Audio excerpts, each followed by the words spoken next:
Hello, so the vehicle right behind me is a common vehicle to most of you. Of course, this is the Volvo XC90, one of the most awarded vehicles throughout its time since 2001.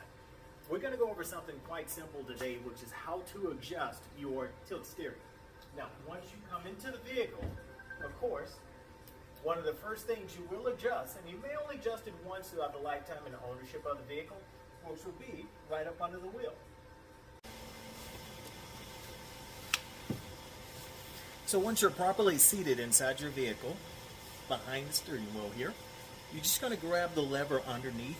You can actually put your thumb in as such and then pull down. Now once you pull down, that's going to allow you to pull out, up and down, and in and out on your steering wheel. So there again, tilt steering.